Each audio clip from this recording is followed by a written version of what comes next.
A massive thank you to Pillowcase for sponsoring today's video, but we'll talk about them more at the end. Is zero waste just another way to self-optimize?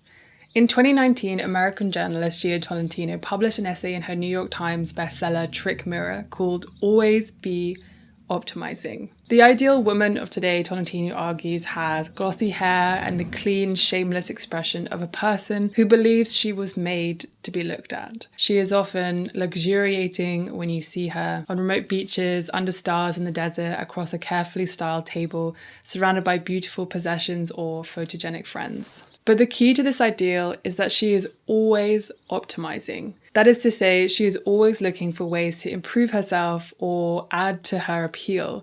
She attends boutique exercise classes, drinks green juices, and has a 7-step skincare regime. That girl. Tolentino's ideal woman is in constant pursuit of self-improvement, is surely TikTok's that girl. That girl that wakes up early, has a healthy breakfast, puts on a color-coordinated outfit to work out, opens her MacBook to keep on top of her hustle, drinks at least 2 liters of water a day, writes in her gratitude journal, and reads books on productivity and self-improvement before bed. Women aspire to be her. And she herself aspires to be better than she was yesterday. You could say that this is the trap of becoming Tolentino's ideal woman and TikTok's that girl. She is rewarded for her hard work with more hard work. Tolentino might object here and say that the ideal woman believes that perfecting herself can be a matter of both work and pleasure, of lifestyle. Maybe self-optimization is pleasurable for her, but the fact remains that the idea that the ideal woman never gets to relax, satisfied that she is enough.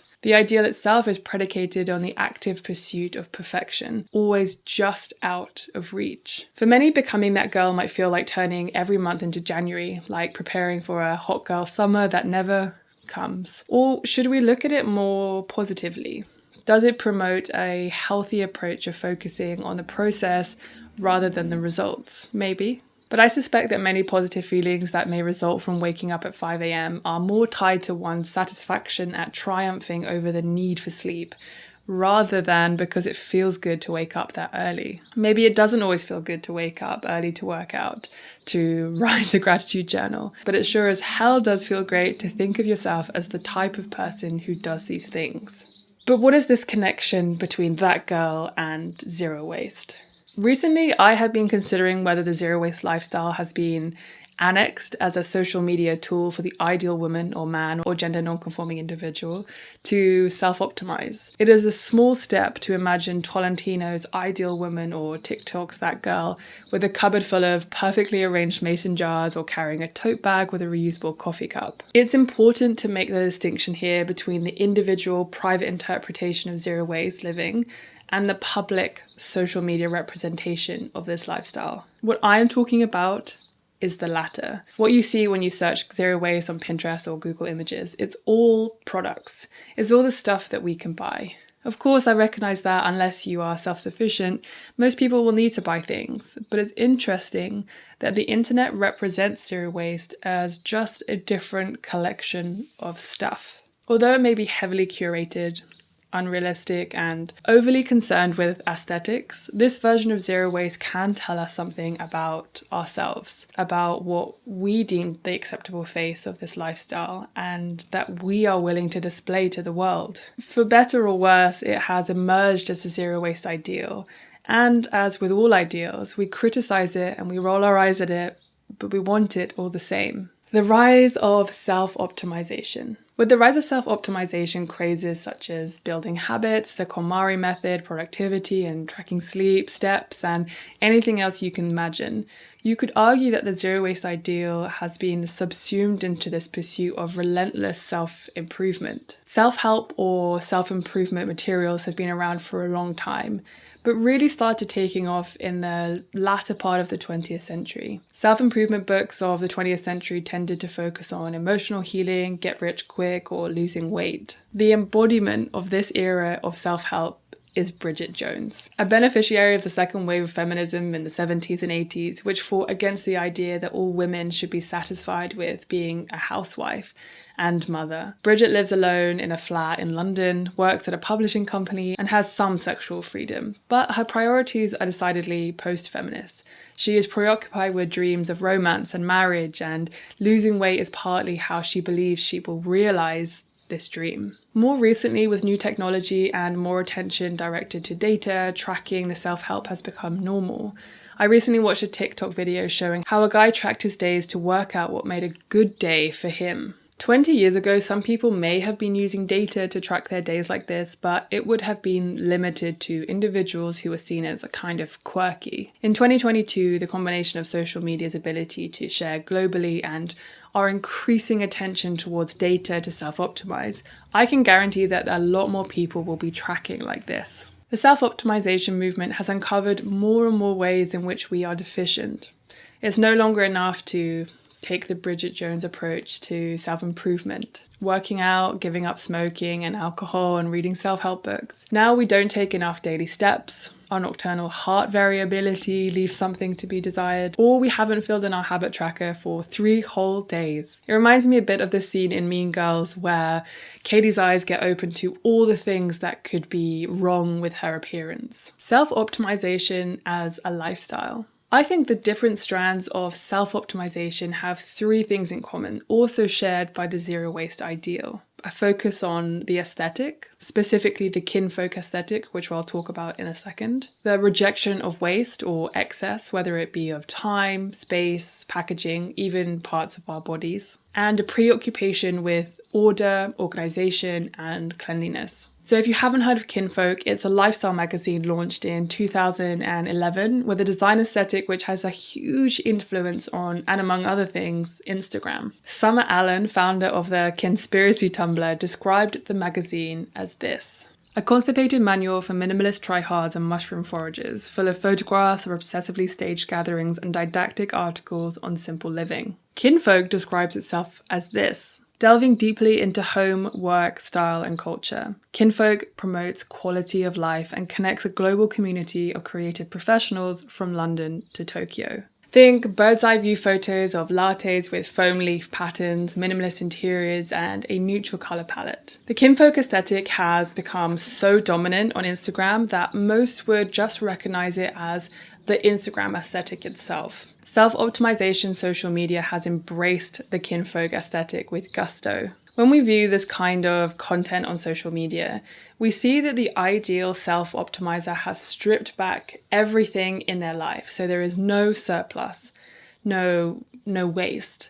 They have complete control and live every day with a robotic determination to eliminate any of the following: fat, dirt, badness, ugliness, laziness. They have got rid of possessions that don't spark joy, but they have also deluded themselves that they can declutter the messier things that make us human, the things that make us individuals, our quirks, our inconsistencies, and our contradictions. The things that make us relate to the characters such as Bridget Jones, or more recently, Fleabag. I wonder whether all this self-optimization is paradoxically resulting in a loss of self. Is there a danger that if many of us engage in the ideal of self-optimization, we will become a homogenous group? Or does it do the opposite? Does self-optimization allow us to actualize our authentic individual selves? We also need to question whether what the self-optimization ideal is telling us is true. Are the ways in which it seeks to prove us worth pursuing? This is an individual decision, and sometimes we do need to make small or even drastic changes to our lifestyle. But it's easy to get caught up in the belief that self-optimization will automatically lead to feelings of well-being. Some have argued that self-optimization has put the onus of change on the individual, that these are private solutions to systemic problems, or just another way to make us more useful to capitalism. The desire not just to be better, but to be the best is reminiscent of businesses relentlessly pushing their employees to be more and more productive so that they can gain maximum profit. Others have argued that the self-optimization movement does exactly the opposite. It allows individuals to free themselves from the rat race, to live life on their own terms. But what do you think? Is it a question of morality? There is this feeling that by seeming to have eliminated anything undesirable in their lifestyle, the self-optimizer is not only their best self, but a good person, maybe an even better person than someone with a messy home or an inconsistent workout regimen. The self-optimizer ideal, with its clean, controlled, productive, and beautiful lifestyle, has become not just a question of individual improvement, but a question of moral value. Tolentino points out that beauty has long been a symbol for morality, and ugliness a symbol for immorality. Think Cinderella's ugly sisters or The Witch in Hansel and Gretel. But now Tolentino says beauty is no longer just a symbol for morality, it is morality itself. This is not just about physical beauty. The self-optimizer ideal also has an air of moral purity because of their self-control, their cleanliness, and their productivity. Add that to a zero-waste intention and you have the perfect person, right? There is almost a religious feel to this type of lifestyle. Decluttering for minimalist living is reminiscent of the monastic practice of renouncing all possessions for a higher, more authentic existence. The image of physical and ethical purity and the appearance of simple living also have religious undertones. Specifically, it reminds me of asceticism, which has been observed by many different religions and is characterized by a completely stripped-back lifestyle with the intention of avoiding all physical pleasures for mostly spiritual purposes. For example, Paul the Hermit is said to have lived a life of prayer and penitence, alone in a cave in the desert from the age of 16 to his death at about 113. He dressed himself in the leaves of a nearby palm tree and lived off its fruit until he was 43 years old, when a raven started bringing him bread each day. I recognize that this is an extreme comparison, but I feel like this lifestyle has the same flavor, the idea of stripping back in order to achieve something higher, something better. In this way, you could see the self-optimization ideal as a rejection of capitalism and the idea that consuming or acquiring goods is how we satisfy ourselves. I also feel like the comparison is apt because ascetics were driven by a desire to eliminate so-called base desires. And it seems like the ideal self-optimizer can only stick to their routine if they triumph over a lack of motivation, desire for sleep, or sugar cravings. All the things we might berate ourselves for. This stripped-back lifestyle where waste and excess are rejected is present within many different strands of the self-optimization ideal. Of course, there is a huge difference between an individual's decision to reduce their household waste for the good of the planet and the ideal self-optimizer's attempt to avoid wasting time to maximize productivity. This is not the comparison I am making. What I am drawing together is the idea that the zero-waste ideal rejects waste in the same way that the self-optimizer does, to generate the image that only with their mind, body, and home decluttered can they be their best selves. How did we get here? But if this zero-waste ideal can be called unrealistic, elitist, performative, and superficial, how did it gain traction? In other words, if we don't relate to it, why do we still hit that like button? Why are these the dominant images of zero waste on the internet? I wonder if the answer has something to do with our identities as consumers. The zero waste lifestyle encourages us to consume less, and this goes against the grain of how most people have been socialized to behave in free market economies. Consumerism and identity have unfortunately become fundamentally intertwined. The things we buy often reflect our self-concept, especially our clothing. When we remove or limit our consumption, we may be left with a void, even if we feel happier in our decision to do so. For many people, consumerism is so ingrained that it resists our attempts to reduce it. It sneaks in when we get rid of plastic containers and replace them immediately with new glass bottles. I wonder if the zero waste ideal has become so on social media because it is selling not just a set of values, but a lifestyle, and in this way appeals to the side of us that is not yet ready to give up our identities as consumers. It's almost as if we may want our fruits and vegetables to come without packaging, but we can't give up the pretty packaging of the zero waste ideal. Perhaps the zero waste ideal allows us to retain something of our consumer identity, whether we just enjoy seeing these images on social media or if we buy into the whole lifestyle. I recognize that I have played a rather large part in the creation of this zero waste ideal. And Tolentino writes about bar classes in a similar way, even though she continued to attend. She explains that after her first class, I had the satisfying but gross sense of having successfully conformed to a prototype. The cognitive dissonance of participating in something you find problematic is part of the complexity of our relationship to ideals. So what are my final thoughts?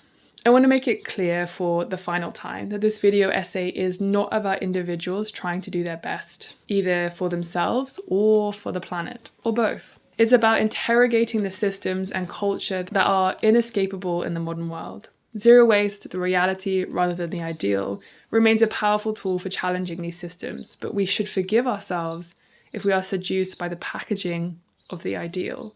One zero swap I always stand by is my compostable phone case. So I just want to say a massive thank you to Pillowcase for sponsoring today's video. Anytime I talk about Pillowcase, I get so many comments about how people really love theirs, the fact that it's 100% compostable, and the fact that they are a really great company. I've had my phone case for over a year now, and there are very few signs of wear and tear. It feels really nice, and the fact that the company are a B Corp and are always trying to improve is something I always look for in a company. If you're interested in checking out Pillow yourself, I will leave the link down below as well as a discount. I really hope that you enjoyed this video essay. If you did and you're looking for something else to watch, please check out Is Sustainability Women's Work that I posted a couple of weeks ago. So thank you very much for watching, and I will see you next time. Bye.